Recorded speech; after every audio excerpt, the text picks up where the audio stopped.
आइए, स्वागत है आप सबका उत्कर्ष क्लासेस ऑफ सोशोलॉजी में। आज हम देखेंगे BA sixth semester paper code SOC 304 unit 4 से संबंधित आईपी देसाई परीक्षा संबंधी महत्वपूर्ण बहुविकल्पी प्रश्न। वीडियो अगर पसंद आए तो लाइक करिएगा, वीडियो को शेयर करिएगा और चैनल को सब्सक्राइब ज़रूर करें ताकि आने वाले वीडियोस के नोटिफिकेशंस आपको मिलते रहें। तो आइए शुरुआत करते हैं Utkarsh classes of sociology by Umesh sir. आज का जो हमारा पहला क्वेश्चन है वो आप देखें यहाँ, आईपी देसाई का जीवन काल रहा है। तो आईपी देसाई का जो जीवन काल रहा वो 1911 से लेकर 1985 के बीच रहा। जन्म हुआ 1911 में और मृत्यु हुई 1985 में। अगला देखें, आईपी देसाई का पूरा नाम क्या है। तो आईपी देसाई का पूरा नाम ईश्वरलाल प्रयागजी देसाई, ईश्वरलाल प्रयागजी देसाई। अगला देखें, आईपी देसाई के पीएचडी शोध का शीर्षक या विषय क्या था।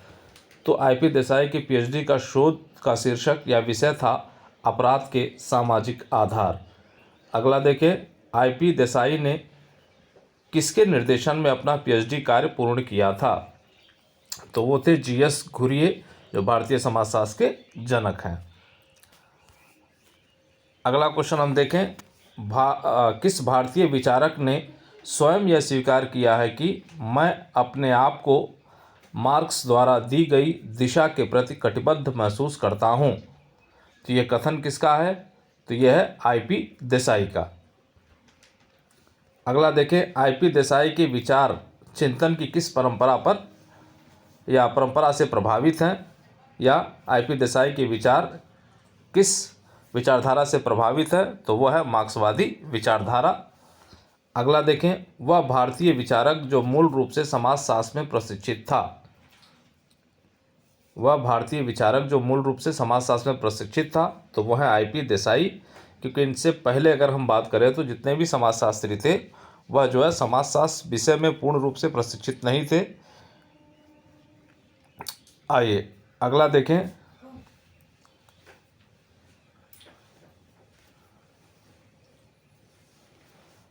Centre for regional development studies शोध केंद्र के संस्थापक निदेशक कौन थे।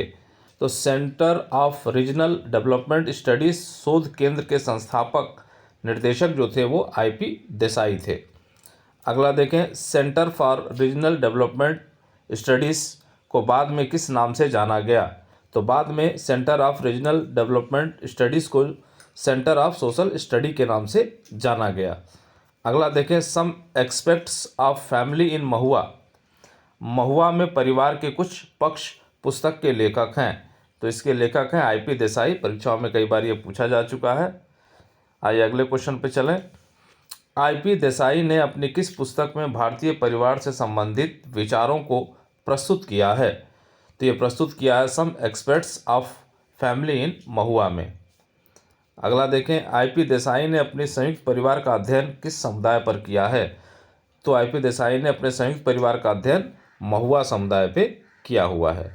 अगला देखें, the craft of sociology and other essays 1981 में प्रकाशित हुई। इस पुस्तक के लेखक कौन है। तो वह आईपी देसाई। एक बार पुस्तक का नाम फिर से देख लें, the craft of sociology and other essays 1981। पुस्तक के लेखक आईपी देसाई। अगला देखें, आईपी देसाई ने संयुक्त परिवार को समझने के लिए अपने अध्ययन में किस प्रमुख इकाई का उल्लेख किया है। तो आईपी देसाई ने संयुक्त परिवार को समझने के लिए प्रमुख इकाई के रूप में घर अथवा गृहस्थी का उल्लेख किया है, घर अथवा गृहस्थी। अगला देखें, आईपी देसाई ने किस आधार पर संयुक्त परिवार की प्रकृति को स्पष्ट किया है। तो आईपी देसाई ने संयुक्त परिवार की प्रकृति को जो स्पष्ट किया उसका प्रमुख आधार है संयुक्तता की मात्रा। अगला देखें, संयुक्त निवास तथा संयुक्त संपत्ति के आधार की तुलना में कौन सी भावना संयुक्त परिवार का प्रमुख आधार है। तो संयुक्त निवास और संयुक्त संपत्ति के आधार की तुलना में अगर हम बात करें तो भावनात्मक जो भावना है संयुक्त परिवार की वो प्रमुख है, किसमें, संयुक्तता की भावना के अंतर्गत।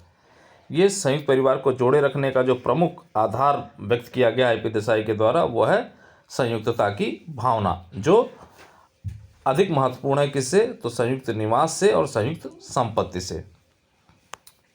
अगला देखें, आईपी देसाई के अनुसार किसी परिवार में संयुक्तता के मापन का मुख्य आधार क्या है। तो आईपी देसाई के अनुसार किसी परिवार में संयुक्तता का जो मापन होता है वो होता है जन्म के परिवार के प्रति उत्तरदायित्वों की पूर्ति। जन्म के परिवार के प्रति उत्तरदायित्वों की पूर्ति। अगला देखें, किस विचारक का मानना है कि औद्योगिकरण समाजों या औद्योगिक समाजों के प्रभाव से संयुक्त परिवार व्यवस्था में कोई विघटन नहीं हुआ है।